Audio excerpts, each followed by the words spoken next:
பார்த்தோம். இப்ப கலாத்தியர் 3ஆம் அதிகாரத்தில் என்ன சொல்லப்பட்டிருக்கிறது? தேவன் இந்த சாபத்தை நம்முடைய வாழ்க்கையிலிருந்து போக்குவதற்காக ஒரு மாபெரும் காரியத்தை செய்திருக்கிறார். கர்த்தர் ஒன்றை செய்திருக்கிறார். அந்த சாபங்களை நீக்குவதற்காக. சாபம் புகுந்து விட்டது. மனுஷன் பாவம் செய்த மாத்திரத்திலே, மனுஷன் கடவுளை விட்டு விலகின மாத்திரத்திலே சாபம் புகுந்து இந்த உலகத்தில் தாண்டவமாடி கொண்டிருக்கிறது. அதனால தான் இன்னைக்கு கஷ்டம், அதனால தான் இன்னைக்கு குடும்ப பிரச்சனை, அதனால தான் கையின் பிரயாசத்தில் தோல்வி, அதனால தான் இல்லாமை, வறுமை, தாழ்ச்சி, குறைவு, அதனால தான் பயம், அதனால தான் திகில், அதனால தான் சஞ்சலம், அதனால தான் தவிப்பு, அதனால தான் எல்லா விதமான கஷ்டங்களும் இன்றைக்கு மனித வாழ்க்கையிலே இன்றைக்கு தாண்டவமாடி கொண்டிருக்கிறது. இப்படிப்பட்ட உலகத்துக்குள்ளே இயேசு வந்தார். இயேசு எதற்காக வந்தார் என்பதை கொஞ்சம் நன்றாக புரிந்து கொள்ள வேண்டும். எதற்காக வந்தாராம்? நியாயப்பிரமாணத்தின் சாபத்துக்கு நீங்களாகி நம்மை மீட்டுக்கொண்டு ஆபிரகாமுக்கு உண்டான ஆசீர்வாதத்தை, அதுபோல ஆசீர்வாதத்தை நமக்கும் கொண்டு வந்து தரும்படியாக அவர் வந்தார். இதை கொஞ்சம் பார்க்க வேண்டும். அப்ப பாருங்க, சிலுவை அப்போஸ்தலனாகிய பவுலை பொறுத்தவரையிலே சிலுவை குறித்து அவர் பேசினார்னா என்ன சொல்றாரு? வெறும் இது பாவங்களை போக்குகிற சிலுவை அல்ல. உண்மைதான், பாவத்தை முதலாவது அது போக்கி மனுஷனை தேவனிடத்தில் திரும்ப கொண்டு வருது. ஏன்னா பாவம் தான் மனுஷனையும் தேவனையும் பிரித்து வைத்திருக்கிறது. மறுபடியும் தேவனிடத்தில் கொண்டு வருகிறது. ஆனால் அதோடு நிற்கவில்லை. அப்போஸ்தலனாகிய பவுலினுடைய விளக்கத்தின்படி பார்க்க போவோம் என்றால், இந்த சிலுவை என்கிறது, சிலுவை மரணம் என்கிறது சாபத்தை போக்கி ஆசீர்வாதத்தை மனுஷனுக்கு ஏற்படுத்துகிற ஒரு சம்பவம். கொஞ்சம் யோசித்து பாருங்க. சாபத்தை போக்கி ஆசீர்வாதத்துக்கு மனுஷனை ஏற்படுத்துகிற ஒரு சம்பவம். அங்க வார்த்தை உபயோகப்படுத்துகிறது, மீட்டு கொண்டார் என்கிற வார்த்தை உபயோகப்படுத்தப்பட்டிருக்கிறது. Redeemed. Christ has redeemed us. நியாயப்பிரமாணத்துக்கு சாபத்துக்கு நீங்களாக்கி நம்மை மீட்டு கொண்டார். எல்லாம் சொல்ல மீட்டு கொண்டார். மீட்டு கொண்டார் என்கிற வார்த்தையை W.V. வைன் என்கிற ஒரு புஸ்தகத்தை எல்லாம் உபயோகப்படுத்துகிறாங்க. அவருடைய புஸ்தகம் அர்த்தங்களை கொடுக்கிறது, வார்த்தைகளுக்கு அர்த்தங்களை கொடுக்கிறது. அந்த வார்த்தைக்கு அர்த்தத்தை பார்த்தீர்கள்னு சொன்னால் W.E. வைன் சொல்றாரு, ரிடீம்ட் என்கிற வார்த்தைக்கு அர்த்தம் to buy, to purchase or to release on receipt of a ransom. அதாவது விலை கொடுத்து வாங்குவது, கிரயம் கொடுத்து வாங்குவது, அல்லது இன்னொரு விதத்தில் சொல்லப்பட்டிருக்கு, கிரயம் செலுத்தப்பட்டு விட்டதுனாலே அதற்குரிய ரசீதை காண்பித்து பொருளை பெற்றுக்கொள்வது. ரொம்ப இன்ட்ரெஸ்டிங்காக சொல்றாரு பாருங்க. கிரயம் ஏற்கனவே செலுத்தப்பட்டு விட்டதாம், அதற்குரிய ரசீதை காண்பித்து கிரயம் செலுத்தி விட்டபடினால, இந்த பொருளுக்கான கிரயத்தை செலுத்திப்பட்டதுனால இப்போ இந்த ரசீதை காமிச்சு பொருளை பெற்று கடைக்கு போகிறோம் இல்லையா? கடைக்கு போன பிறகு உள்ளே போய் காசெல்லாம் செலுத்திடுறோம். செலுத்தின உடனே அவன் ஒரு சின்ன டோக்கன் தரான், அங்கே போய் சாமானை வாங்கிக்கன்னு. இங்கே காசை கொடுத்துட்டு அங்கே சாமானை வாங்கிக்கிறோம் இல்லையா? சில நேரத்தில் சாமானை நம்ம வாங்கிட்டு டோக்கனை வாங்கிட்டு வந்துடுறோம். இன்னொரு ஆளை அனுப்புகிறோம், போய் சாமானெல்லாம் வாங்கிட்டு வான்னு சொல்லி. ஏற்கனவே கிரயம் செலுத்தப்பட்டாகிவிட்டது. ரசீதை காமிச்சா அங்கே பொருளை தந்து விடுறார்கள். பொருளை தந்துட்டு டெலிவர்டுன்னு ஒரு ஸ்டாம்பை போடுறாங்க. அப்போ அந்த அர்த்தத்தில் சொல்லப்பட்டிருக்கு. ரிடீம்டு என்று சொன்னால் நம்முடைய பாவத்திற்கான கிரயம் செலுத்தப்பட்டாகிவிட்டது, நாம் மீட்கப்பட்டிருக்கிறோம். இப்பொழுது இந்த மீட்பு நமக்கு உண்டாயிருக்கிறபடினாலே, கிரைஸ்ட் ஹேத் ரிடீம்ட் அஸ், நியாயப்பிரமாணத்தின் சாபத்திலிருந்து நம்மை நீங்களாக்கி மீட்டு கொண்டார். சொல்லுங்க, மீட்டு கொண்டார். இது ஏற்கனவே நடந்து விட்டது. நடந்து விட்ட ஒரு காரியத்தினால இப்போ என்ன பண்ணுகிறோம்? நாம் போய் இந்த நடந்து விட்டதன் அடிப்படையிலே நமக்கு வர வேண்டியதை பெற்றுக்கொள்ளுகிறோம். ஏற்கனவே கிரயம் செலுத்தி விட்டாச்சு. 2000 ஆண்டுகள் முன்பதாக கல்வாரி சிலுவையிலே நம்முடைய பாவத்துக்கான கிரயம் செலுத்தப்பட்டாகிவிட்டது. ஆசீர்வாதம் அனைத்து நமக்கு சேரும்படியாக எல்லாம் செய்யப்பட்டு விட்டது. இப்போ போய் ரசீதை காண்பித்து ஆசீர்வாதத்தை பெற்றுக்கொள்ள வேண்டியதான். அப்போ சுவிசேஷம் அறிவிக்கிறதுனா என்ன? மனுக்குலம் முழுவதற்கும் அவருடைய சாபத்தை போக்கும்படியாக தேவன் ஒன்றை செய்து முடித்து வைத்திருக்கிறார். இதனால தான் பாருங்கள், சுவிசேஷத்தை பிரசங்கம் பண்ணுறது எனக்கு அவ்வளவு அலாதி பிரியமாக இருக்கிறது. ஏன்னு சொன்னால், இது என்னன்னு கொஞ்சம் விளங்கி வச்சுருக்கேன். நான் இதை விளங்கி கொண்ட நாள்லேருந்து எனக்கு ஒரு பெரிய சந்தோஷம். இதை அறிவிக்கிறதுல, இதை அறிவிக்கிறதுக்கு ஒரு பிரசங்கியார் நான் இருக்கிறேன்றதில் எனக்கு ஒரு பெரிய சந்தோஷம். ஏன்னு சொன்னால், நான் ஒரு மதத்தை பிரசங்கம் பண்ணுற மத பிரசங்கியார் இல்லை. ஜனங்களுக்கு ஒரு அருமையான ஒரு நற்செய்தியை அறிவிக்கிறேன். அது என்ன நற்செய்தி? தேவனாகிய கர்த்தர், இந்த வானத்தையும் பூமியும் உண்டாக்கின தேவன், நம்மை பற்றி உன்னதமான நோக்கங்களோடு நம்மை உண்டாக்கின இந்த தேவன், பாவத்து நிமித்தமாக நம்மை பிசாசின் கையில் இழந்து போனார். பிசாசு நம்ம எல்லாம் சிறைப்படுத்தி இவ்வளவு நாளாக அவனுடைய சாபத்தின் கீழாக வைத்திருந்தான். 2000 ஆண்டுகள் முன்பாக தம்முடைய குமாரனை அனுப்பி அந்த சாபங்கள் எல்லாம் நீங்கி போகும்படியாக அவனுடைய கிரயத்தை செலுத்தி முடித்து விட்டார். அப்ப சுவிசேஷத்தை சரியான விதத்தில் அறிவிக்கணும். பாருங்க, என்ன அறிவிக்கணும்? சுவிசேஷம் என்ன சொல்லுது?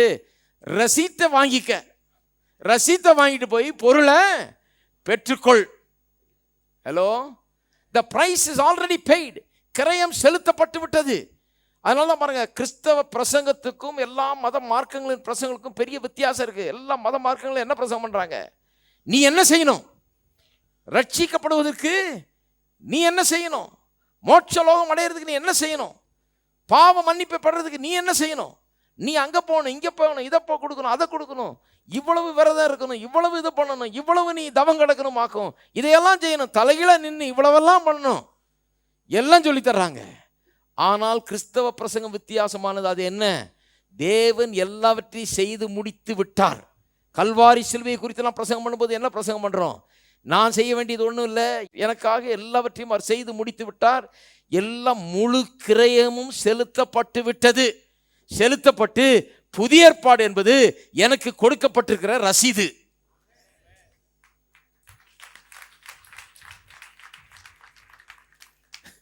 இந்த புதிய ஏற்பாட்டின் அடிப்படையிலே இங்கே சொல்லப்பட்டிருக்கிற இந்த சிலுவை குறித்த இந்த சத்தியத்தின் அடிப்படையிலே கிறிஸ்து நமக்காக சாபமாகி நியாயப்பிரமாணத்தின் சாபத்துக்கு நீங்களாக்கி நம்மை மீட்டு கொண்டார். ஆபிரகாமுக்கு உண்டான ஆசீர்வாதம் புறஜாதிகளுக்கு வந்து உண்டாயிருக்கும்படியாக இப்படி நடந்தது என்று எழுதியிருக்கிறது. இதை வாங்கிட்டு போய் அந்த ஆபிரகாமின் ஆசீர்வாதம் சொல்றாங்க. அது என்ன ஆசீர்வாதையா? அது எல்லாம் எனக்கு இன்னைக்கு வந்து சேர வேண்டும் என்று நான் எடுத்துக்கொள்வதுதான் இன்றைக்கு சுவிசேஷ பிரசங்கம். ஹலோ, சில சொல்றாங்க அவர் ப்ராஸ்பரிட்டி பற்றியே பிரசங்கம் பண்ணிட்டு இருக்கிறாரு, சுவிசேஷம் காணும். நல்ல கண்ணை வச்சு பார்த்தா தெரியும் சுவிசேஷம் எங்க இருக்குதுன்னு. தான் சுவிசேஷம். சுவிசேஷம் எங்க காணும்? சுவிசேஷத்தை தான் பிரசங்கம் பண்ணிட்டு இருக்கிறேன். இதுதான் சுவிசேஷம். என்ன சுவிசேஷம்? பாவத்தை போக்கும் பலி ஏற்கனவே செலுத்தப்பட்டாகிவிட்டது, கிரயம் செலுத்தப்பட்டாகிவிட்டது. மனுஷனுடைய ஆசீர்வாதத்துக்கு தடையாயிருக்கிற எல்லா தடைகளும் நீங்கி போய்விட்டது, பாவம் நீங்கி போய்விட்டது. இப்போ மனுஷன் தேவனிடத்தில் வரலாம். எல்லா ஆசீர்வாதத்துக்கான கிரயம் செலுத்தப்பட்டு விட்டது. அவன் வந்து தேவன் கொடுக்கிற ஆசீர்வாதங்களை இன்றைக்கு பெற்று அனுபவிக்கலாம். இதுதான் சுவிசேஷம். பாருங்க, இதுதான் சுவிசேஷம். இதைத்தான் நாம் அறிவிக்கிறோம். இப்போ சுவிசேஷம் அறிவிக்கிறதுனா ரொம்ப சுலபம். இதை போய் ரொம்ப கஷ்டமான ஒரு காரியம் இல்லை. சுவிசேஷம் அறிவிக்கிறதுனா இதுதான் சுவிசேஷம். எங்கள் கோயிலுக்கு வா, அது இல்லை சுவிசேஷம். இல்லை ஞானஸ்தானம் எடுத்தியா, அதெல்லாம் சுவிசேஷம். ஹலோ, கொஞ்சம் ஆட்டணும், அப்போதான் வழங்கும் ஜனங்களுக்கு. எது சுவிசேஷம்? கல்வாரி சிலுவையின் மூலமாக எல்லா கிரயத்தையும் தேவன் இயேசு கிறிஸ்துவின் மூலமாக செலுத்தி விட்டார். ரசீது கிடைச்சிதாப்பா? உனக்கு ரசீது கிடைச்சதா? கிடைச்ச ரசீது என்ன பண்ண? அதை வச்சு எல்லாத்தையும் வாங்கிக்கிட்டியா? அதை பெற்று நீ அனுபவிக்கிறாயா? இதுதான் சுவிசேஷம். இருக்கீங்களா? இந்த சுவிசேஷத்தை கரெக்டாக அறிவித்தா அவன் ஞானஸ்தானம் என்ன வேணா எடுத்துக்குவான். ஹலோ, எங்கிட்ட வர ஆட்கள் ஞானஸ்தானம் எடுக்கிறது பிரச்சனையே இல்லை. எப்படிங்க எடுக்கணும்? தலைகளாக எடுக்கணுமா? எப்படி எடுக்கணுமா? அப்படி எடுக்கணுமா? ஊத்துறீங்களா, முழுக்கிறீங்களா, தெளுக்கிறீங்களா, என்ன பண்ண நான் ரெடிங்கிறாங்க. அதனால் நான் யார்கிட்டையும் சண்டை போடுறதே கிடையாது. வார வாரம் ஞானஸ்தானம் கொடுத்துக்கிட்டே இருக்கிறேன், வர கொடுத்துக்கிட்டே இருக்கிறேன். எல்லாம் லைனில் வந்து எடுத்துக்கிட்டு போயிட்டே இருக்கிறாங்க. ஒன்றும் பிரச்சனையே கிடையாது. ஏனென்றால் சுவிசேஷத்தை அறிவிக்கிற விதத்தில் நம்ம அறிவிக்கும் போது ஜனங்கள் சந்தோஷத்தோடு அதை வந்து ஏற்றுக்கொள்ளுகிறார்கள். இதில் ஒன்றும் பிரச்சனையே கிடையாது. அவங்க நான் என்ன பண்ணியா தலைகளாக நிற்கிறனால என்ன பண்ணுறேன், என்ன செய்ய சொல்கிறீங்க, நான் செய்கிறேன் அப்படின்னு ஆயத்தமாக வருகிறார்கள். நான் சொல்கிறேன் ஞானஸ்தானம் எடுத்துங்க வாங்க. ஏன்னா இயேசு சொல்லி இருக்கிறார், உலகம் எங்கும் சென்று சகல ஜாதிகளும் சுவிசேஷத்தை பிரசங்கித்து, இந்த நற்செய்தியை பிரசங்கித்து, பிதா குமாரன் பரிசுத்தாவின் நாம தலைவர் ஞானஸ்தானம் கொடுங்கன்னு சொல்லியிருக்காரு. அதனால் வந்து எடுத்துங்கன்னா வந்து எடுத்துகிட்டு போகிறாங்க. இதுக்கு வந்து நான் யார்ட்டையும் சண்டை போட வேண்டிய அவசியமே கிடையாது. இருக்கீங்களா? ஹலோ, சொல்றோம். சொன்னாரா அவர் ஞானஸ்தானத்தை பற்றி? நான் சொல்லாமலே எடுக்கிறாங்க. நீ சொல்லி சொல்லி எத்தனை பேர் எடுத்தாங்க?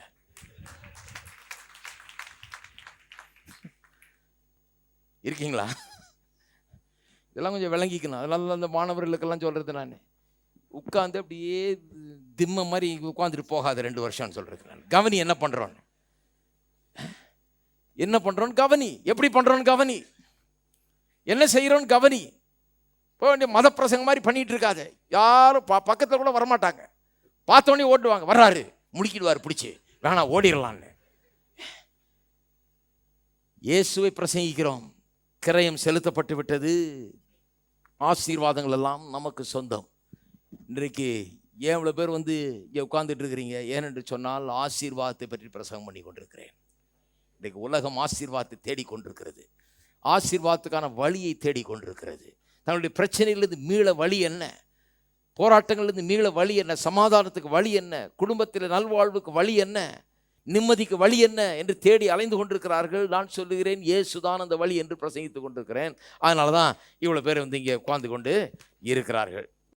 இருக்கீங்களா? சரி. அப்போ ஆசீர்வாதங்களெல்லாம் இயேசுவின் மூலமாக நமக்கு சொந்தமாகி விட்டது. இந்த ஆசீர்வாதத்தை பெற்றுக்கொள்வதற்கு நான் எதுவும் செய்ய வேண்டியதில்லை. பாருங்க, நான் ஒன்றும் பண்ண வேண்டியதில்லை. நான் வந்து ரசீதை காட்சி பொருளை வாங்குற ஆள் மாதிரி. நான் ஏதோ வந்து எல்லாத்தையும் கரெக்டாக செஞ்சதுனால இதை செஞ்சு அதை செஞ்சு நான் ஆசீர்வாதத்தை பெறதில்லை. நான் தசமபாகம் கொடுக்கறது கூட ஏதோ நான் தசமபாகத்தை கொடுத்து ஆசீர்வாதத்தை பெறுறது அல்ல. அப்படி அல்ல. நல்ல கவனிங்க, நான் சொல்கிறத நன்றாக இன்றைக்கு புரிந்து கொள்ள வேண்டும். நீங்கள் புரிந்து கொண்டீர்கள் என்று சொன்னால் ஒரு பெரிய விடுதலை உண்டாகும். சிலர் தசமபாகம் எப்படி கொடுக்குறாங்க? இதை கொடுத்துவிடுவோம், அப்போ தான் நமக்கு பாக்கி தீந்தா மாதிரி இருக்கும், கடன் தீந்தா மாதிரி இருக்குது. ஒரு கடன் செலுத்துகிற மாதிரி வர்றாங்க பாருங்கள். கடன் செலுத்துகிற மாதிரி வந்து ரொம்ப கஷ்டத்தோடு இருக்கிற இந்த 100% பத்தில் இதில் ஒரு 10% கொண்டு வந்து கர்த்தருக்குன்னு கொடுக்க வேண்டியதாக இருக்குது. இது ஒரு கடன் மாதிரி செலுத்த வேண்டியதாக இருக்குது. மாதம் மாதம் இது ஒரு பில்லு மாதிரி. பில்லு செலுத்துகிற ஆளுங்கள்லாம் பாருங்கள், முகமே சரி இருக்காது. பில்லு கட்டும்போது எத்தனை பேர் சந்தோஷமாக கட்டுறீங்க? ஆஹா, இன்றைக்கு எலக்ட்ரிசிட்டி பில், 31ஆம் தேதி ப்ராப்பர்ட்டி டேக்ஸ், அடுத்த நாள் வாடகை. யாருக்கு சந்தோஷமே இல்லை. பில்லு செலுத்தும் போது யாருக்கா சந்தோஷமா இருக்கா? சந்தோஷமே இருக்கா? அதனால தான் பாருங்க, நான் சபைகளில் இந்த தசமபாகத்தை கொடுத்தாலும் சரியாக போதிக்கல. இது ஒரு பில்லு பே பண்ணுற மாதிரி போச்சதுனால தான் ஜனங்க முன்னு இருக்கிறாங்க. வரும்போதே இறுக்கமாக வர்றாங்க. இவரும் ரொம்ப இறுக்கமாக இருக்கிறாரு பிரசங்கியாரம். 2 பேருக்கும் ஒரு பெரிய போராட்டம். இவர் திட்ட, அவங்க வாங்கிக்க. இப்படி தான் இருக்கு பாருங்க. பைபிளில் பாருங்க, இந்த டாக்ஸ் கலெக்டர்னு, இந்த வரி வசூல் பண்ணுறவன், அவனை பற்றி யாருக்குமே ஒரு நல்ல அபிப்பிராயமே கிடையாது பாருங்க. ஏன்னு சொன்னால் அவன் எப்போவுமே வசூல் பண்ணுற வேண்டியதுக்கு அதிகமாக வசூல் பண்ணுறான். இப்படியெல்லாம் அந்த காலத்தில் நிறைய அக்கிரமங்கள்லாம் நடந்துருக்குது பாருங்க. சில நேரத்தில் இந்த காலம் கூட நடக்கலாம். அதனால் வரி வசூல் பண்ணுற ஆட்கள் மேலே எத்தனையோ நல்லவர்கள் இருந்தாலும் அவர்கள் மத்தியில் நிறைய பேருக்கு அதில் கொஞ்சம் மோசமான காரியங்கள்லாம் செய்கிறதுனால அவங்கள பார்த்த உடனே ஒரு பயம், அவங்கள பார்த்த உடனே ஒரு வெறுப்பு. வரி வசூல் பண்ணுறவன் வந்துட்டான் அப்படிங்கிற ஒரு வெறுப்பு இருக்குது பாருங்கள்.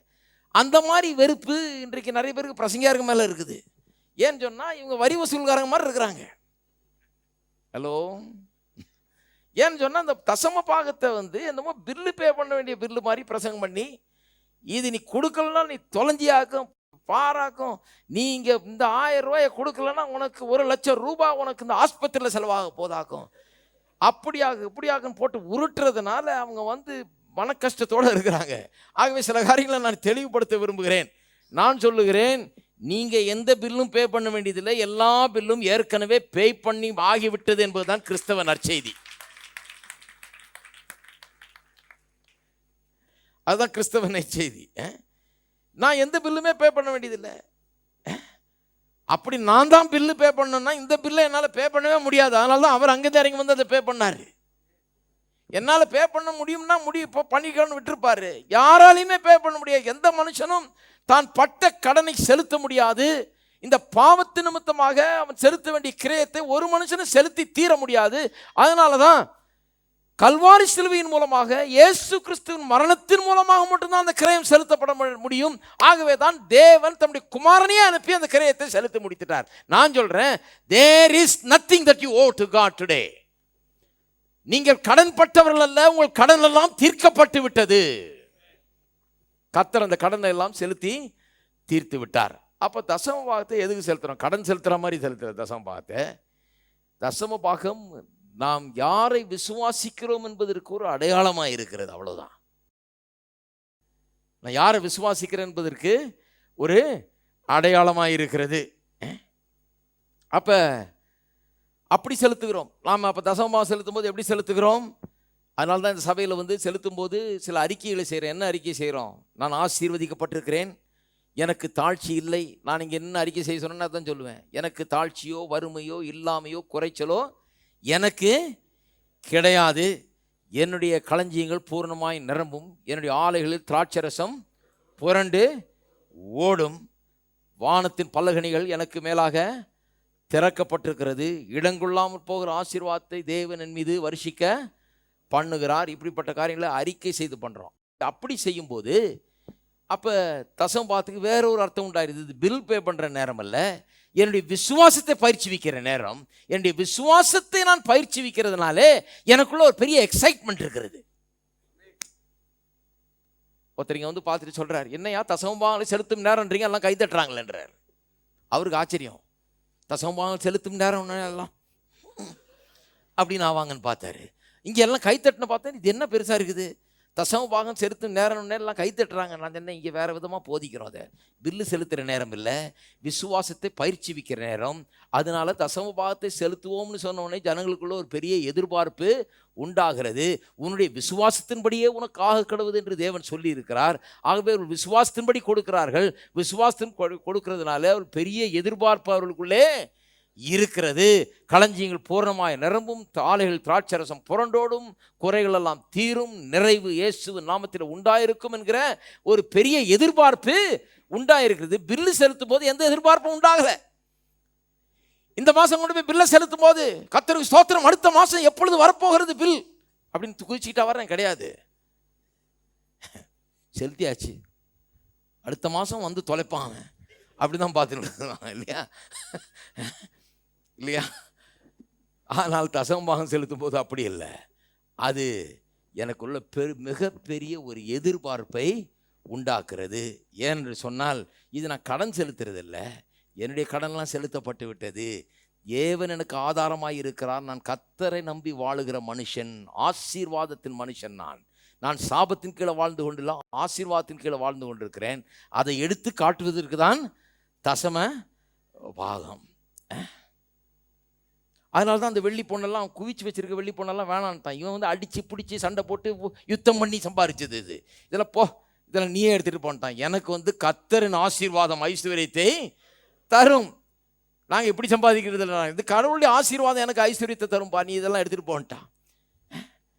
அப்போ அதில் ஒரு பெரிய எதிர்பார்ப்பு உண்டாகிறது, பெரிய ஒரு ஆசீர்வாதம் அதன் மூலமாக உண்டாகிறது. அப்போ பாருங்கள், எல்லா கிரையும் செலுத்தப்பட்டு விட்டது.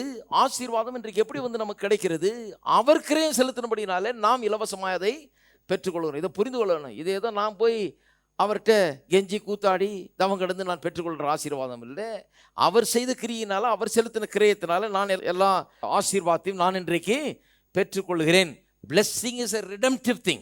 இது வந்து மீட்பின் மூலமாக எனக்கு உண்டாயிருக்கிற ஒரு காரியம். இது நான் கெஞ்சுறதுனால வர ஆசீர்வாதம் கிடையாது. ஆசீர்வாதத்துக்காக நான் கெஞ்சுறது கிடையாது. ஆசீர்வாதத்தை நான் விசுவாசிக்கிறேன். எனக்கு ஆசீர்வாதம் உண்டு என்று நான் விசுவாசிக்கிறேன்.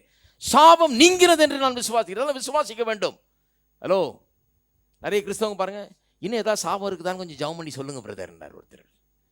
நான் ஜெபம்லாம் பண்ணி சொல்ல வேண்டியதில்லை, பைபிளில் எழுதியிருக்கேன் சொல்கிறேன். உனக்கு என்ன, முதல்ல அதை விசுவாசிக்க ஆரம்பி. சாபம் இல்லை, என்ன இருக்குது? ஆசீர்வாதம் இருக்கிறது. இந்த ஆசீர்வாதத்தை எப்படி நாம் சொந்தமாக்கி கொள்வது? அதுதான். இதை போய் சீட்டு கொடுத்து நான் பொருளை பெற்றுக்கொள்வது போல அவ்வளோதான் ஒழிய, இதுக்காக நான் ஒன்றும் கரையம் செலுத்த வேண்டியதில்லை, இதுக்காக நான் ஒன்றும் பெரிய இது பண்ண வேண்டியதில்லை. நான் விசுவாசத்தினால இதை நான் பெற்றுக்கொள்கிறேன். இப்படி தான் இதை நான் பெற்றுக்கொள்ள முடியும்.